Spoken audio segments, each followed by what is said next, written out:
Oke, salam dan salam sejahtera. Ada pencerahan saya berkenaan dengan isu kes Najib ini lagi, yang mana hari ini saya terlihat dalam media yang mana kenyataan berbunyi Najib ada tempoh 14 hari untuk file pengampunan atau hilang status MP. Dan perkara ini yang kita selalu lihat berlakunya kepada MP Pakatan Harapan, terutamanya yang ada dalam DAP dan juga di dalam PKR. Apa yang berlaku kepada Datuk Seri Anwar Ibrahim dan juga kepada saudara Rafizi Ramli, yang kita lihat mereka terpaksa berdepan dengan masalah ini, yang mana kita tahu Datuk Seri Anwar Ibrahim dipenjarakan dan akhirnya beliau terpaksa masuk dulu dan merengkuk beberapa tahun baru mendapat pengampunan. Dan kita tahu juga saudara Rafizi Ramli hilang kelayakan status MP kerana kes mahkamah saja. Tetapi Datuk Seri Najib ini seolah-olah terlalu besar keistimewaan yang saya lihat daripada isu mahkamahnya lah, daripada isunya ini. Saya tidak mempertikaikan itu hak, tetapi kita perlu memberi keadilan kepada rakyat untuk melihat. Kalau baru masuk satu hari ini dah pun ada cerita yang seperti ini, rakyat akan keliru dan rakyat rasa kalau macam ni besok saya pun boleh minta pengampunan diraja. Ramai-ramai mereka yang melakukan kesalahan dalam negara ini minta pengampunan diraja. Kes Datuk Seri Najib ini dilihat terlalu besar, yang mana duit masuk dalam akaun RM 42 juta bukan satu perkara yang kecil. Tetapi orang yang kesnya kecil sedangkan berlambak ada dalam penjara, kita biarkan, yang mana mungkin mereka tidak mendapat keadilan yang sepenuhnya.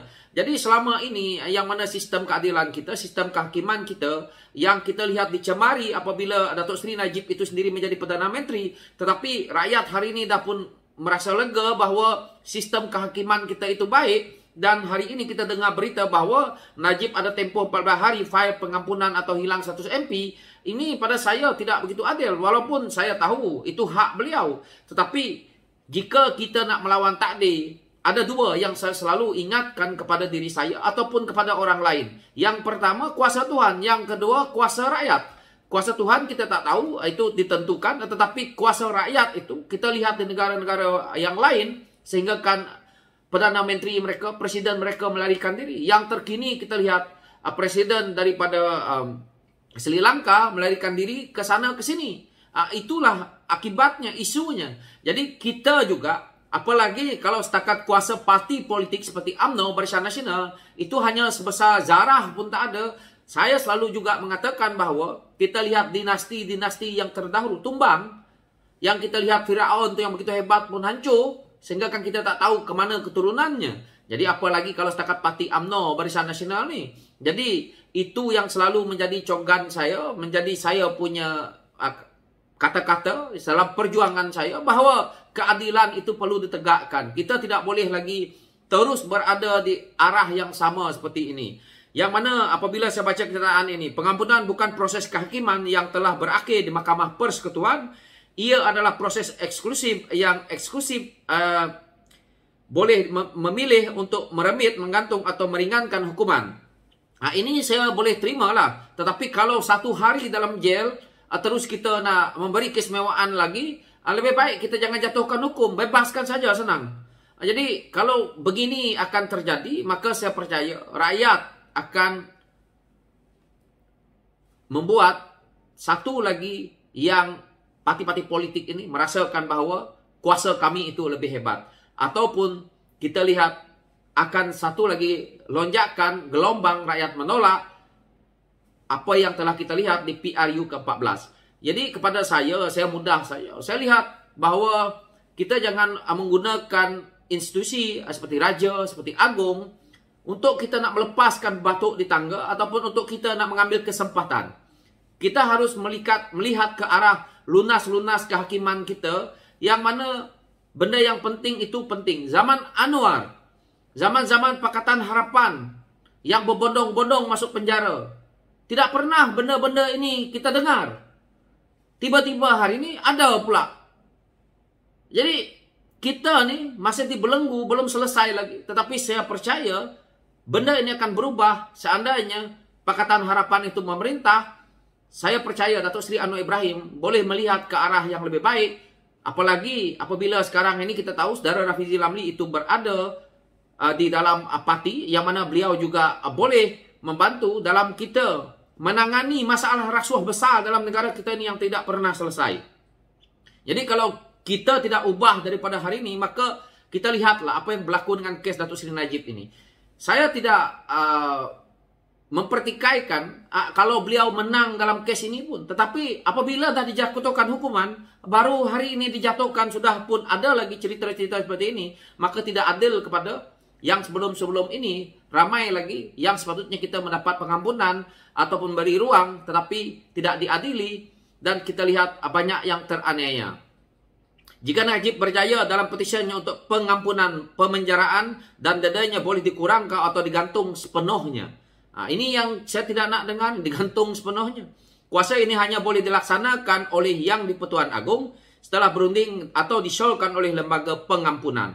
Tambahnya, lembaga pengampunan katanya terdiri daripada Peguam Negara, Menteri Wilayah Persekutuan, dan 3 ahli lain yang dilantik oleh Agong yang mengetahui lembaga itu. Tiada had masa untuk memutuskan petisyen untuk pengampunan, dan tidak ada had untuk beberapa kali seseorang boleh memfailkan petisyen untuk pengampunan. Tetapi bagi kes Najib, jika dia tidak melakukan dalam tempoh 14 hari, dia akan kehilangan status sebagai ahli parlimen di bawah perkara 48 tambahnya. Jadi kita lihat di sini, sementara itu Speaker Dewan Rakyat Azizan Harun kata dia masih menunggu perintah rasmi diwartakan berhubung status kursi Parlimen Pekan yang disandang Najib.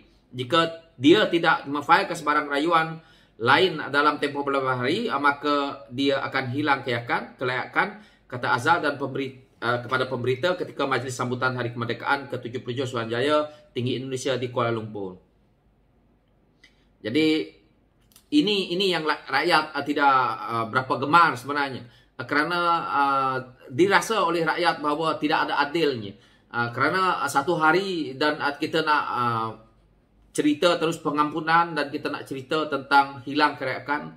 Banyak sangat berlaku dalam Pakatan Harapan, terutamanya parti-parti seperti PKR, DAP, Amanah. Memang terlalu banyak kita tahu kes-kes ini, terutama yang berlaku dengan saudara Rafizi Lamli sendiri, yang berlaku dengan Datuk Seri Anwar itu sendiri, yang mana berlaku dengan pimpinan DAP itu sendiri.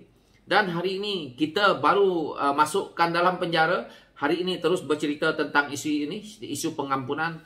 Pada saya tidak adil pada rakyat untuk mendengar, dan rakyat, saya rasa gelombang rakyat itu akan kita lihat sekiranya kita bersikap cuba untuk menegakkan benang basah, yang mana hari ini rakyat tidak bodoh, dan kekalahan UMNO Barisan Nasional harus diingat adalah berpunca daripada kes rasuah yang besar ini. Dan kalau kes Datuk Seri Najib ini boleh diampun, berbondong-bondong banduan-banduan kita, orang-orang yang duduk dalam penjara itu boleh minta pengampunan, diraja juga, ataupun minta pengampunan apabila kita disabitkan bersalah. Jadi adakah kita nak seperti itu? Jadi itu sahaja yang saya lihat hari ini, bahawa keadilan itu kalau nak buat betul-betul kita kena adil dan saksama supaya dirasai oleh rakyat.